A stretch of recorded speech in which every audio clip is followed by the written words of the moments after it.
اعتراض دغه کیږي صدا بینس نه دی مخه اکثر خلک تاسو په میډیا باندې د مخې د قرباني دغه نشته. بعض خلک وایي د مخې قرباني دغه جایز نه دی. د دې جواب زه مختصر درکوم.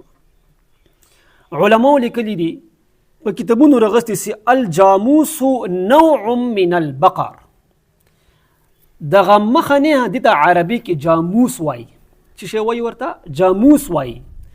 څه دغه جاموس د مخه د غو یو قسم ده. ټیک شو؟ لکه څرنګه زکات په مسلې کې دغه مخه دغه مونږه زکات سکله هم په نصاب پراشي نو د دې ولا زکات مونږ ورکوو. لکه څرنګه غو ولا ورکوو او دغه شان مخې ولا هم مونږ زکات ورکوو. اوس دغه مونږ په قیاس کوو په قربانۍ باندې. لکه څرنګه د غو قربانۍ او حصے ورکې کولای شي او حصو باندې تقسیم کولای شي نو دغه شان د مخې کې هم او حصے ته کولای شي او دغه شان په او حصو باندې ته تقسیم کولای شي. صحیح ده؟ دغه شو قیاس او قیاس هم دغه دلیل شرعي دی په علماو په نيز باندې. ٹھیک شو؟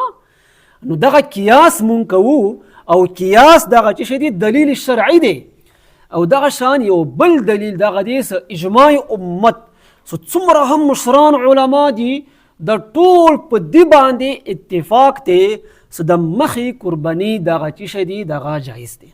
ټیک شو؟ که څوک دغه سوال کوي نو مونږ ور باندې یو بل په دی باندې ابل سوال هم کوو. ته یې د مخې قرباني دغه چې شدي ناجایز دی. ښه د دې ولا غوښه ته ولې ځان دپاره جایز کوي؟ د دې غوښه ته ولې خوري؟ د دې نه څه کومې شودې راوځي هغه ولې څکې؟ د دې نه غوړي څه کوم راوځي هغه ته ولې استعمالوي؟ هغه تا دپاره جایز دي. څه قرباني وخت راشي ته دغه اعتراض وکړي څه قرآن او حدیث کې خو مخه نشته. مخه چې شی دي دغه ناجایز دی. نو دغه مونږ قیاس کوو او قیاس دغه دلیل شرعي دی او دغه شان اجماع امت نه هم څومره هم علما دي دغه دینه دغه چې شی دی دغه ثابت دی څه مخې باندې قرباني کول دغه چې شی دی دغه جایز دی. دغه شان حسن بصری رضی الله تعالی عنه فرمایي الجاموس نوع من البقر. څه جاموس کومه دی مخه کومه دی دا د غو یو قسم دی. غو باندې څومره هم احکامات جاری کیږي نو مخې باندې به هم دغه احکامات جاری کیږي. که غو باندې ته زکات ورکوي نو مخې باندې هم زکات ورکوي. ټیک شو؟